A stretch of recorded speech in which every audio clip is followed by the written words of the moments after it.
Welcome to another episode of Two Chaps, Many Cultures, episode 113, lucky for some, magic for many, and we're going to talk about interactions. We're going to talk about cultural communication. We're going to talk about perceptions, filling information with our brains. We're going to talk about magic, and we've got a special guest here. Stick around, wait around.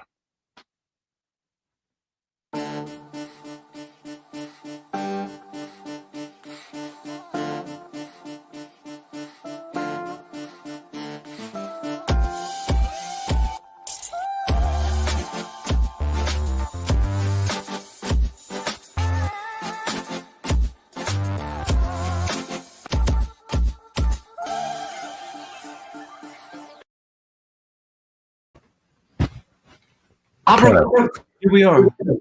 Trying to practice this trick. That's right. We'll get to that in a minute. How has that helped you in the past? Nothing has ever helped me in the past. I should stick to stay in your lane, bro. That's the thing. Do not try and do magic live. Don't try and do math live. How are you, sir? Is there such a thing as magic, or is it maybe an illusion? I don't know. That's a good question. That's a good question. Can you make gold from lead? Are you an alchemist? That's the original magic, isn't it? Or illusion? I don't know. Well, here we are. We're here at the show that is the business of culture and the culture of business, and we bring the information of culture and its impact on the world, on our lives, and on just us personally. And of course, when we're talking about working with other people from the other side of the world, sometimes understanding a culture can be quite magical in a couple of ways. Magical because we really love it, magical because we are fascinated by it, but also magical because it is, like you say, an illusion, right? So it's a funny. It can seem like there's things moving that we don't normally see moving in our own culture. Well, and yet it's. I think the term magical in a metaphorical way is. I think it expresses well the surprise, the pleasant surprise, and the joy we feel when stuff works. Right, when we make that connection in light of all the expected challenges or real challenges. So yes, sometimes when we call it magical, it is because it fills us with, well, I would say positive emotion. And the good thing is for you folks that we know somebody who does that for a living, who actually knows how to create that emotion, even across cultures. Welcome to the Two Chaps, Many Cultures magic stage, Mr. Tobias Grünfelder. Oh, where is he? No, not here. Gone orange. Magic! Magic! I move him around the screen. Yeah. Yeah, we can do our own little kind of. Where's the ball? What cup is the ball under? Yeah, 3-card Monty. All right, let's bring it. How are you, Tobias? I'm great. I mean, thanks, Brett, and thanks, Christian, for having me. Such an honor to be here. And I bring my own curtain, because now in the online world, there are no curtains anymore. And yeah, maybe also an idea for some online events. Bring your own curtain and start the show. I'll have something for tomorrow. I think there's something lying around here. May not be as beautifully colored as yours, but I'll find something. Good idea.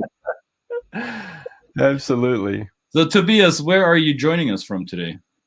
I'm tuned in from Germany, and I grew up in Germany. My father is Italian, so I'm mainly around in south of Germany, but also around the globe. So yeah. Is it still buongiorno at your time of day? Probably not. It's probably bon. No, it's already late, so it's not buongiorno anymore. You will later maybe see this, but the sun is still up here. Yeah, we need to show the sun. Here we are. Here's the sun in the upper corner, right? The sun is full. So die Sonne in German. That's Sonne. So Tobias, you obviously we both share a native language, and you have the sun shining out of the corner of your screen, and that is not by accident because you teach German, right? So tell us a little bit about that. Yeah, I teach actually German combined with magic, and this is a collaboration I started years ago together with the German Embassy and a German cultural institute called Goethe-Institut. And yeah, I promote German language. I teach German language combined with magic. This was an idea that started that I believe that arts can help to inspire people, and I promote German language, but also cultural exchange. So I travel, or before Corona, I was going to different countries. I do magic shows and magic workshops for schools, kids, and teenagers. And we also, in different workshops, we talk about what means cultural collaboration across borders. And for me, magic is a tool to speak and to learn about these things in a really joyful and surprising way. Beautiful. Yeah, that'll really kind of ramp up our online presentations. That's a skill maybe we should learn. That's great. No, because it is, you lost your light. You lost your glow.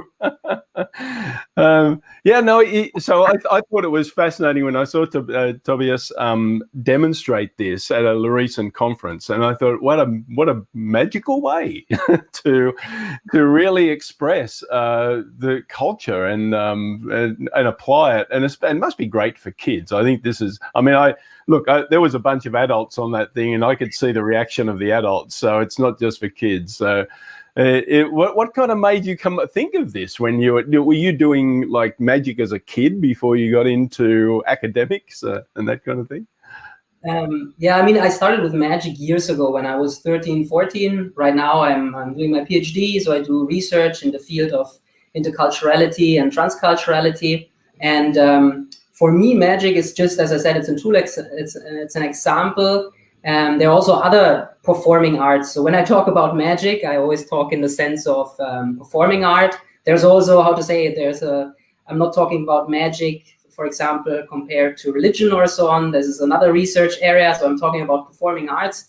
But I believe that performing arts, but also fine arts, there's so much our field of intercultural communication can learn from, because all these arts, they deal always with the unknown, and usually in a joyful way. And for me, I saw that Goethe-Institut and a lot of cultural institutions, they look for creative ideas to promote certain topics. And I always did magic, and then I thought, hey, I can use magic in this way. And I came up with different ways how I integrate magic in my trainings and my workshops, and to connect it to different topics. Nice. Now, you told us that you have a set of parents that are from two different cultures, even though they're close geographically. However, they're, I would say, quite distinct. How has that informed your interest in this field? First of all, I think what it always brings when you have parents from a different national cultures is different family cultures. And this is what always inspired me and brought me even closer to the whole field, and where I get a lot of like personal reflection from. So I would stress it like this, that maybe in our daily life it's sometimes more influenced by family culture and maybe professional culture than by national cultures. Oh yes. Now, I also know that growing up in Germany with a multicultural background is, depending on where you live, whether you live in a city or in a more rural setting, that may come with a certain set of, I don't know, challenges, maybe too big of a word, but you are looked at usually differently by your friends in the class, right? Was that something that you experienced as well, that you were singled out, or that you hung with a certain crowd in school that shared a similar background as you do? Actually, I never thought about it that much. For me, it's always about to find a common ground. It can be an activity. I like to play football a lot during my teenage years, and this for me was such an, I still believe that I learned teamwork and also to stick to a project and to really to commit something. I learned this in my football club, not at school, I would say. So in my football club, and there it was a mixed group, of course, in this case only guys, but a mixed group of different people coming together for a joint project, and the project is to win in the next game. So this was what inspired me, and also to look at this, where is a common ground where we can learn from each other, but also develop, how to say, new stories, new experience. And I look back to this time with so much, I mean, it's a privilege to grow up in Germany and with all these great football structures around. And I have so many good friends from this time. A lot of them, they are now also playing for football teams abroad in other countries. So it's interesting to see how a mixed group develops their way out of, how to say, a more countryside German based home. I resonate with that, and I've seen that changing the perception of diversity in Germany. In my generation, I think I'm a 1 or 2 summers older than you, and I remember how Germans look at diversity has changed a lot, and football was one of the vehicles that helped facilitate that change in perception. I completely agree. So back to magic, Brett. You've seen him do some of those things, so I'm gonna sit back here and let you guys figure this out. Well, I'm not going to do anything, but I would love You're the volunteer. Yeah. No. Don't make. Well, you can make me disappear. This is the beautiful thing about magic. You know, magic in itself is about interaction. It's relational, as I like to say. All being is relational. And because magic, if I would perform for myself in front of the mirror, I mean, there would be no magic, you know. So magic needs this interaction, and only in the interaction magic happens. And I think, Brett, you saw I do different keynotes on different topics, and there I think I did a keynote on the magic of culture. And I can share a little idea and how I, for example, try to connect it also to some activities then afterwards, where the magic feeling is a starting point to dig deeper. So when we, for example, think about perception, magic is a good example that there is an unconscious perception and also a really conscious perception.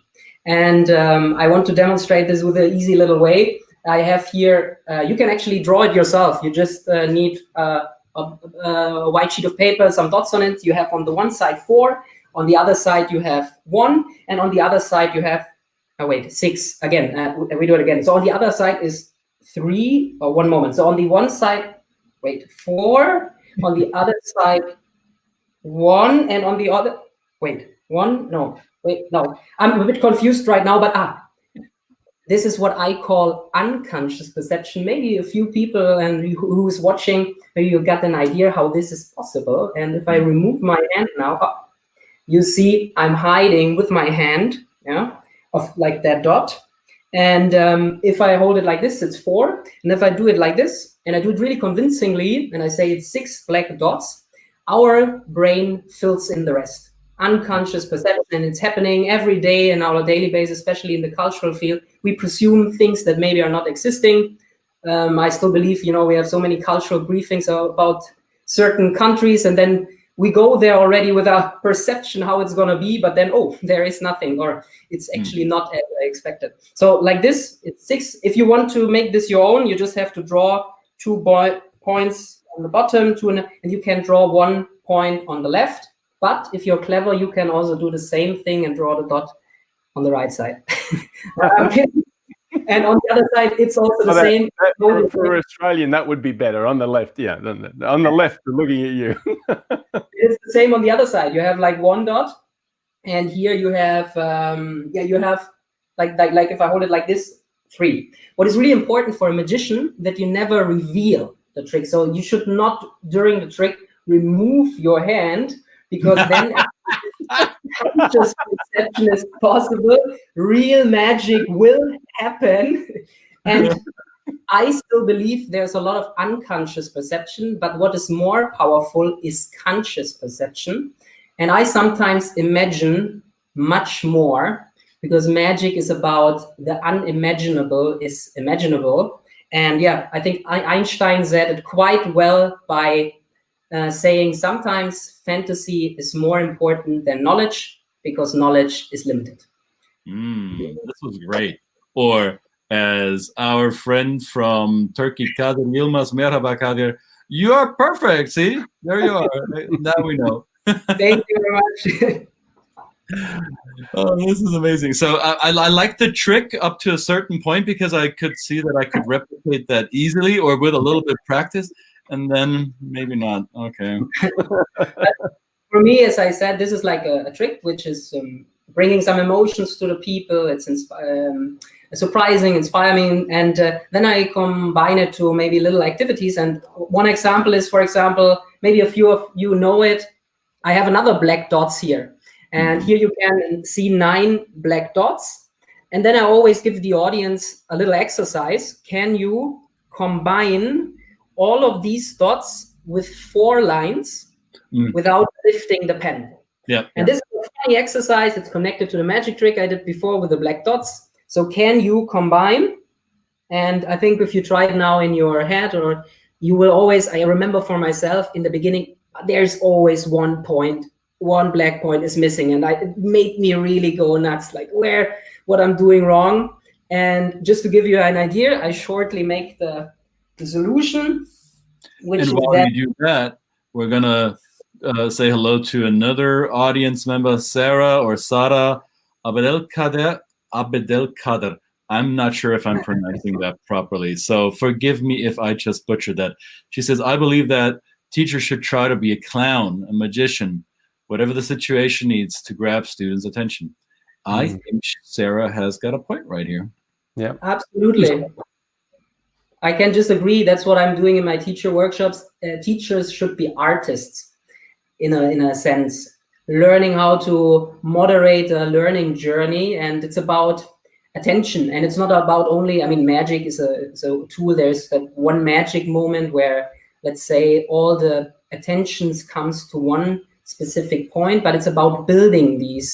So when I look at like how to say, at a lesson, how can I create these moments where in the beginning, in the end, between, where we build up our attention for a magic moment.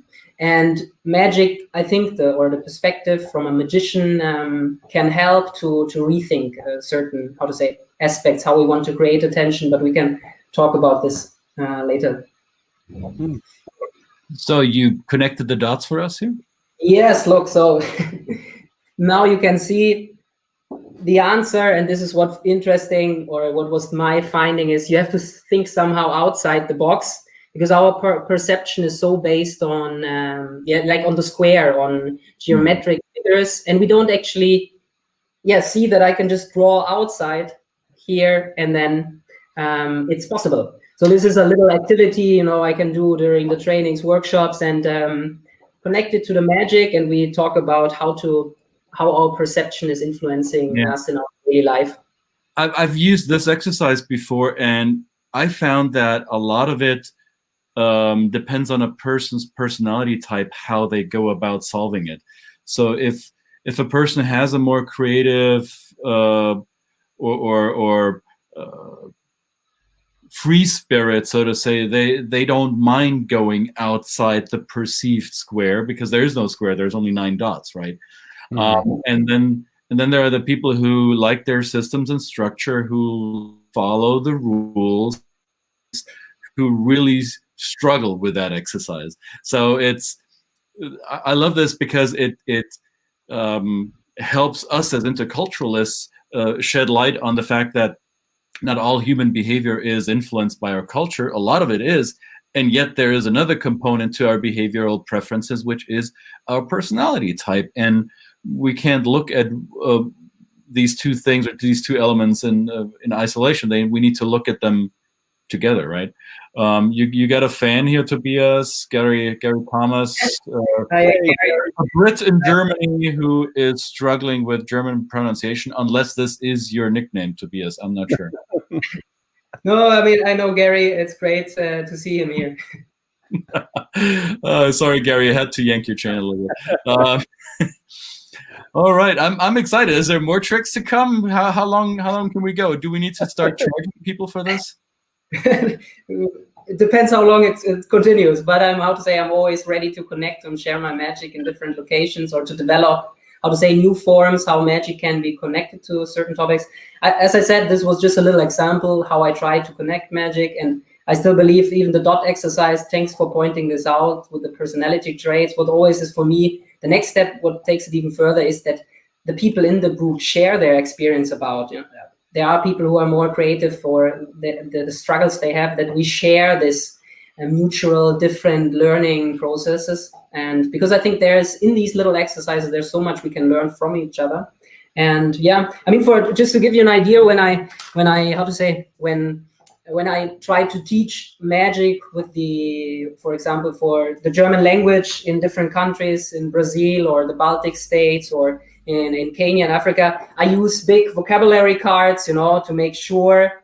This is also what I learned over my experience, to repeat certain aspects again and again. So I'm using during my workshop shows certain words, aspects, again and again, because I think also kids and teenagers, after a certain time, even if they don't know the word, because of the context, the second, third time, they will get, this word should be this.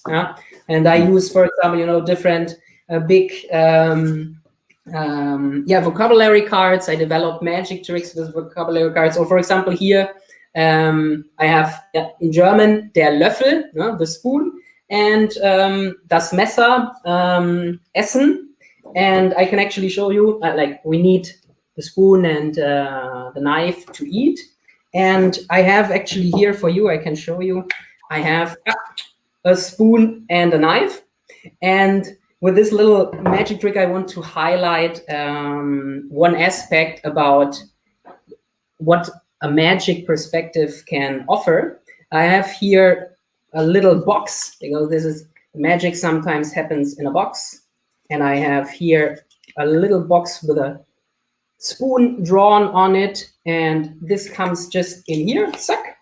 And I believe the strongest tool we sometimes have is a pen, because with a pen we can redraw the world. And if I just draw here, because tonight actually I'm not gonna eat a soup, so I don't need a spoon. And as I said, look, we can redraw the reality. And if we take out now, so we have a fork, and so this, for me, the magical perspective as a contribution to our field is, first of all, that magic with this little trick, I think, shows that sometimes reality is not as we perceive it. And second, that we can actually create reality. So it's a completely constructivist understanding. Magic is about interactions. It's focusing on it and looks how we can, find a common ground, a common understanding. And for me, what I'm still thinking about is that magic is about the unknown. So people watch magic and they are surprised. Sometimes in the beginning they're a bit scared, or they are, there are different reactions to it, but in general they celebrate it. Mm-hmm. But in so many other contexts in our daily life, when we deal with the unknown, we don't celebrate it. For me, this is the interesting part about magic, that people watch it. They don't know how it's done, but they're like, wow, cool. Yeah? So I think this is an attitude we could take further in our daily life work. There's so much things we don't know how it works, the unknown, and maybe we should start to celebrate it in the same way like we celebrate magic. And yeah, I think the way we deal with the unknown will make all the difference in the world. So this is a thought I'm still, try to look further. Why we celebrate magic, even if it sometimes scares us or it's unknown. I celebrate you for that, because that is a splendid way to go about it. In our classes, I often tell our participants, our minds, or we as humans with our minds, we perceive our environment, our reality, with our 5 senses, right? Seeing, hearing, touching, tasting, smelling. And we give what we experience meaning. So our brains are meaning-making machines. That's what we like to call it. So just like we watch a magic trick, we give what we see a meaning, and we find it worthy of celebration because it's in the context, oh, Tobias is doing a trick and he's entertaining us. When it happens in the quote-unquote real life, we find the unknown or the unexplainable to be suspicious, or I don't like this, is unfamiliar, unknown, don't want it. And since our minds have the power to make meaning the way we want it, if we're making it up anyway, right, Tobias, why not make it up to be something positive rather than something that we need to be afraid of or that we want to reject? So I think that's mind magic, but it takes practice, and we are somehow, I don't know, we are hardwired to expect something bad to happen. But in your protected environment, when you do your performance, people, I guess, do not suspect to be have their safety violated, right? So you create a context that gives them safety. So how have you taken that into your cross-cultural work now? So I understand you're still going to school. You're getting a degree in intercultural studies. If I'm remembering properly, what the degree you're getting. So how are you incorporating that in your practice? Yeah, I'm doing at the moment my PhD in transcultural competence, and we try to take the concept of transculturality, which is based on ideas from Ortiz, Homi Bhabha, also in Germany, Wolfgang Welsch or Klaus Lösch. We want to take this further because transculturality is about the interconnections, the relations, the connections between cultures, and all being is relational and all cultures exist in relations. So for me, this is the topic of my PhD that I want to take further. And I would say for me, magic, it's the same. I'm a big fan, for example, of improvisation artists or art, because it's just a perspective offer. It's to look at certain aspects from an artistic point of view, or like from a performing art point of view. So for me, this is just, how to say, I try to combine my research topic with different other topics, because, for example, in improvisation, and I think this is so important for also for our field, there are certain rules. And one important rule about improvisation theater, and this is what I also combine to my magic, is to make the other shine. So you offer in an improvisation act opportunities for the other to build on it, make the other shine. And these are so simple rules sometimes, but if you work on it, we realize how difficult it is. And I think for the corporate culture, this is such a great attitude. Try to make the other shine. If he tries to place that back to you, I think this is a really mutual learning process then. So for me, I try to take inspiration from different fields I'm interested in and try to see how they enrich each other. Yeah, one of the people I look up to is Ben Zander, and he's a conductor of an orchestra, and he tells that story about realizing one day that, he's really not the star. He's there to inspire possibility in others. That's his whole reason for existence, is to get in front of that orchestra and make each and every one of them come together to shine, like you say. He uses that term. When you've got an audience when their eyes are shining, when you've got shining eyes, right? And I can imagine, doing magic. I mean, I'm quite jealous because I can sing, but I think I'm jealous of not being able to do magic. Imagine like lighting the eyes of the people you're in front of, because they're literally looking at you, waiting for the anticipation, right? And there is a lot of true magic in that, and I congratulate you for that and applying it to it. It's great. Thank you. Did we do improv all this year? The two of us, did we let each other shine? I'm not sure. Yeah, we're still continuous improv. A lot of guests coming in to Tobias like you and say, well, is there questions? Are you going to give us some questions? Like this is jazz. Just imagine, this is jazz. This is pure jazz. So Nandita is watching. Hi, Nandita. I believe also in the German-speaking world today. And she says, I'm sure the kids love you and no one is waiting for the lesson to end. Yes, we are not waiting for the lesson to end. You're perfectly right, Nandita. So will the teacher please continue the lesson? Yeah, I mean, I think, yeah, thanks for this comment. I think it's not only kids, it's everyone. Doesn't matter which age. I think there are magic or, as I said, other performing arts that can help us to foster attention, but it's about to what we pay attention. And for me, it's about really about relations, creating better relations. And yeah, I still believe that, just maybe as a takeaway, always I say, just try to, sometimes if you're confronted with an unknown problem or with a tricky situation, just try to put yourself in the perspective of a magician.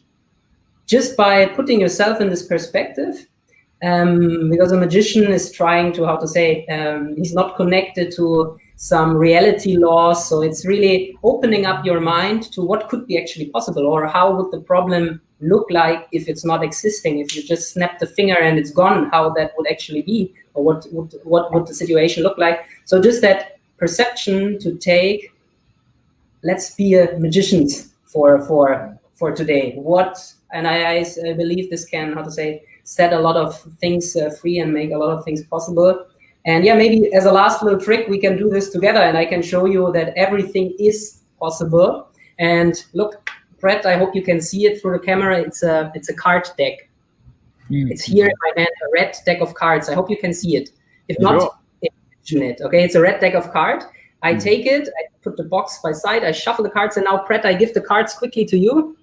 Can you take them? Yes, perfect, and shuffle them quickly. Just shuffle them. Wow, you both have a deck of cards suddenly. Great. Okay, so magic. And Brett, just open the cards in front of you that you can see all of them. Okay, and I want you now to pick any card you like, but let's start with the color. Do you want red or black? What do you want to have? Red. Red. So we have to decide now between hearts or diamonds. What you would like to have? Diamonds.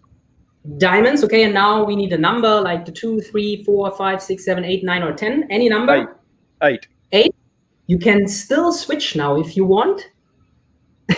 No, it's also the 8. It is the 8. 8. Okay, 8 of diamonds. And now, Brett, take the 8 of diamonds out. Wherever you can see it, take it out and turn the 8 of diamonds around. That there's one card now turned around in the deck, and it's your card, the 8 of diamonds. Am I correct? You're holding the deck with that one card turned around. Perfect. And can you give the deck back to me for 1 second? Look, I take it. Yes, great. And look, I throw it now to you through the camera. You catch it again. You catch it. Perfect. And look, I want you to throw the deck back to me again. And I have a little bag, and I will try to catch the deck of cards, okay? So you're ready? Throw it to me. 1, 2, 3. Yes, and look, it's coming. Yes, look, a red deck of cards just arrived here from America to Germany, and everything is possible, I think, and magic is a good example for this. So if we look now through the deck of cards, there is one card, I hope, turned around. I can see nothing. Oh, here, look, one card. But we continue. And actually, I was imagining that your card, Brett, is a really special card because it is the only red card in the deck. Thank you very much. And I think magic is a perspective that invites us for our field. Everything is possible. We can reconstruct our world, and maybe a magical perspective can help. So let's make the world magical together. This is awesome to me. Fantastic. That's great. Come on, Brett. You guys had a talk before this. Come on. I swear. Oh, this was great, Tobias. That was great. Thank you, Tobias. Yeah. Tobias, how do people find you? So now they've seen you and they were hopefully as entertained as we were. How do people reach out to you? What's the best way? I mean, you'll find me with my name here, Tobias Grünfelder 𝘾𝙗𝙗 in LinkedIn, Facebook, and so on. Feel free to contact me there. I'm always looking forward to collaborations. Brett, you have seen me, I do different keynotes on different topics. So I try to combine magic also with new topics. If there's a great idea out, I'm always ready. So feel free to connect with me on LinkedIn. There's my website we can share. It's a magic website, of course. Yeah, thank you again for having me. And Christian and Brett, keep the magic going. Absolutely. You're very welcome. Thank you again.